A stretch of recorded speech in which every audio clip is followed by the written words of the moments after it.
ako sure kung Thailand o Vietnam na pansit ang lulutuin ko ngayon mga kapulutan. Basta alam ko, meron ako ditong rice noodles.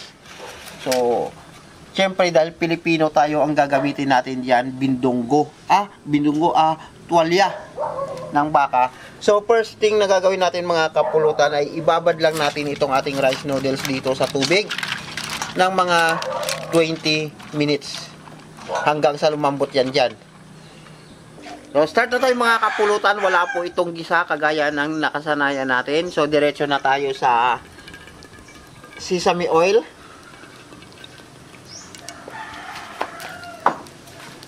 Mabilis kasi masunog ang sesame oil mga kapulutan. Kaya lalagyan ko na kaagad ng oyster sauce. Lagyan ko din kaagad ng tubig. At toyo. At ihulog ko na kagad mga kapulutan yung ating nilagang tuwalya ng baka. Pinalambot na kanina yan ni Timot mga kapulutan, so naka-ready na yan. Hindi na natin pinakita sa inyo kasi alam nyo na yan. Pag sinabing pinalambot, malambot na yan. At saka lalagyan natin ito ng kasaba o tapioca starch mga kapulutan. Pagkakulo niya, medyo madami-daming tapioca yung ilalagay natin kasi ang balak natin dito ay palaputin ng malapot na malapot yung ating sabaw. So habang niluluto ko yung ating pangsarsa mga kapulutan, maghihiwa lang ako dito ng ating crab meat. So yan ang mga hiwain natin, panglagay natin yan mamaya. Lalagyan lang ng konting design para hindi naman boring yung ating niluluto. Yan. Para maganda din tignan. Mga aesthetic lang yan. Hindi yan nakaka-apekto sa lasa o ano pa man. Yan. Okay na yan. Yan. Kaya yung gagawin natin sa lahat. Yan o. Mabilis lang lutuin to mga kapulutan yung mga ganitong style ng ano, parang comfort food lang siya na basta mabilis lang talaga. At lasa niyan masarap kasi yung ginamit natin rice noodles yun. Tutulog na rin natin tong ating crab meat mga kapulutan. Saglit lang naman maluto tong crab meat mga kapulutan, kahit mainitan lang saglit yan, luto na yan. Rice noodles.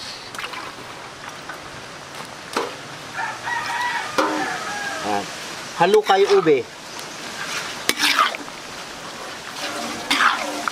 Saglit lang natin luluto ito mga kapulutan kasi nga binabad natin yung rice noodles sa tubig, which is yun naman talaga dapat ang ginagawa. Binababad muna para mabilis yung ating pagluluto. So maya-maya lang, okay na yan. Antayin lang natin maluto pa konti.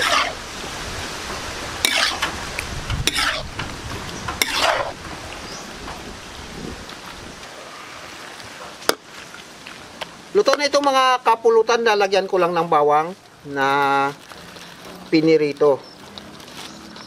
Ready to serve na yan. Yan. Okay na. Kain na tayo. Sir, bago tayo kumain, stream na tayo.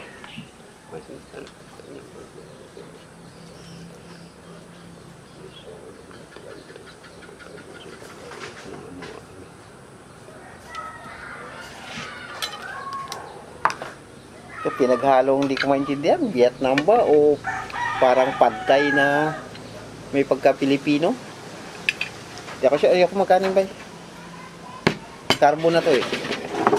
Puro carbo na tayo.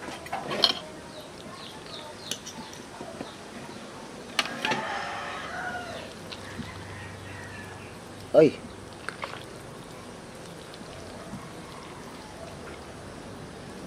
Yun oh. Wow.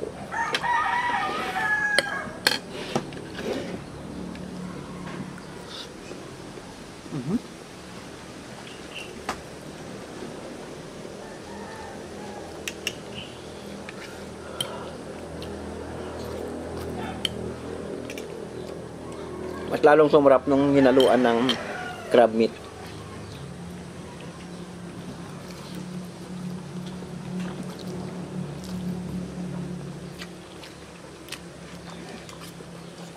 Okay, masarap. No?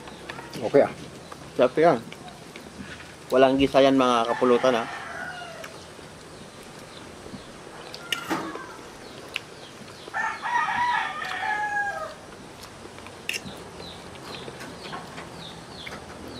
Yung sa may oil lang, lagyan nyo ng ano, oyster sauce, toyo.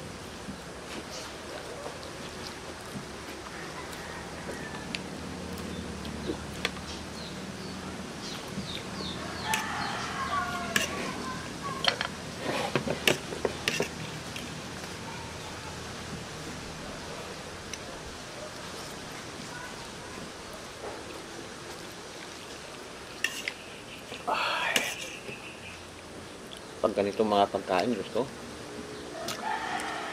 Nasasiyahan ako kasi paborito ko talaga mga pansit-pansit.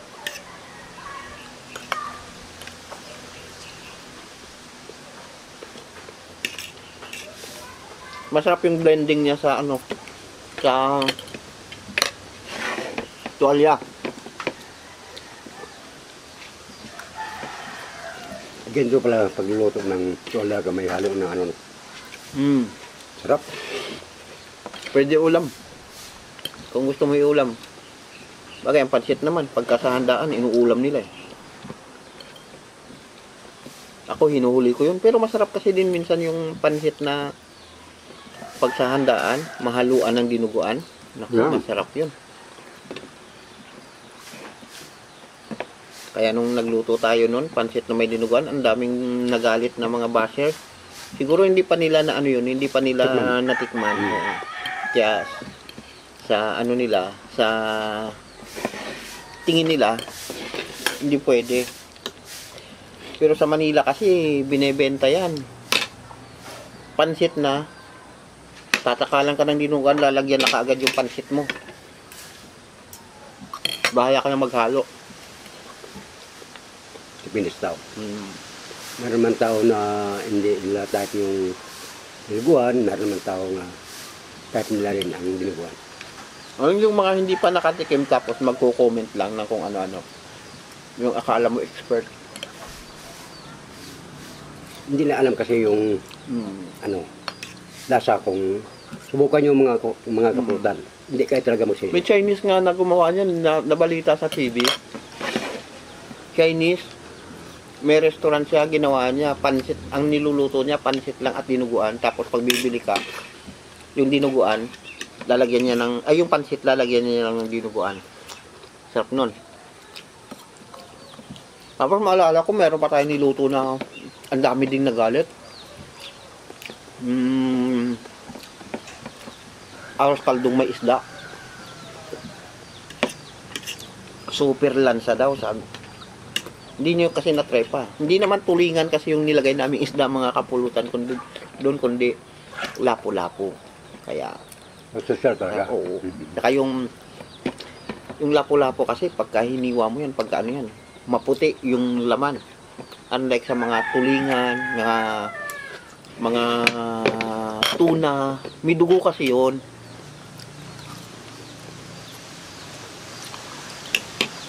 Lapu-lapu, pag hiniwa mo na ng ganyan, ako. Sarap kaya ilugaw. Dalawa na. Pero mabilis. Pero mas maganda doon, pipiliin nyo kasi para wala nang tinik.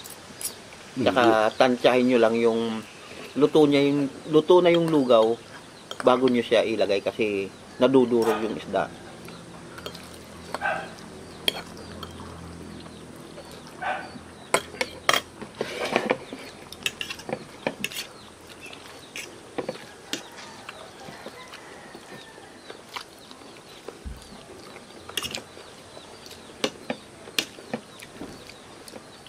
Mga kapulutan natin dyan, nga ganito po ang luto talaga, hindi kayo pumasawa. The best talaga.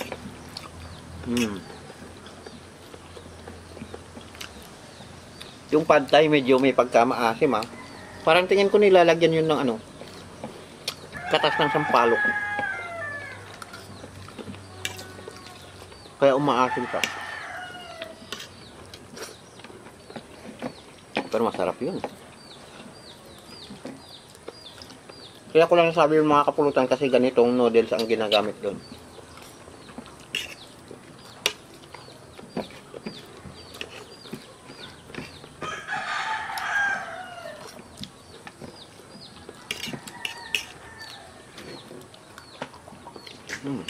Ito lang mga pulutan, kung hindi pa rin sarap na yung niluto ni Master. Ilang kuha na sa akin. Sarap yung mga pulutan, totoo talaga yan, pangako yan. Pangako kong sa inyo sarapan. Pang ilang kuha na? Ilang nga, hindi. Pang apat? Hindi, mabilang ka na. Sarap talaga mga kapulutan. May ano pa yan ha? In fairness ha? May kanin pa si Timot. Ako nga, ano lang? Noodles lang. Kasi laki-laki ko na. Siguro mga nasa 80 na uli ako ngayon. Tinor. Oo. Parang bumalik yung kilo ko nung nasa Boracay ako. Pero sa akin, hindi pa rin bago. Napasalamat lang ako that naitigil ko na po yung aking bisyo na paninigarilyo. Nanigarilyo ako for 3 years. 3 years o 2 years. Tapos, yun. Yung naging sekreto ko sa paglulose weight nun. Grabe, wala akong gana kumain nun. Pero ngayon, tinigil ko na. Ay, nako. Ganadong-ganado na naman sa kain. Tapos kasi kumain. Lalo na pag masasarap yung luto. Tapos yung mga ginataan. Yung mga pinaksiw. Tapos paksiw, lalagyan mo ng gata. Ay, masarap. Oh.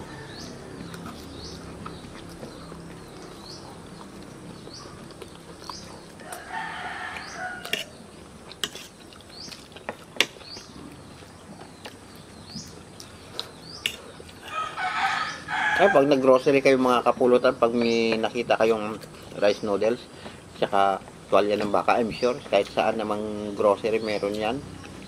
Sa SM, sa Robinsons, sa City Mall, meron yan. Bili na kayo. Magluluto kayo ng ganito. Kaya nyo lang.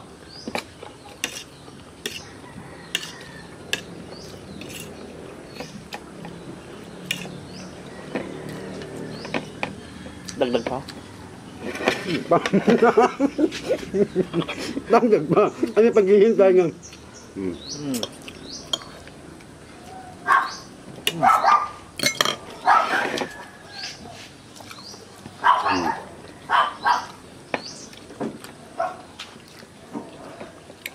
Wow.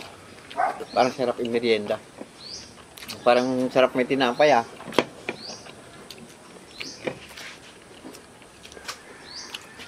Mga kapulutan, sana po.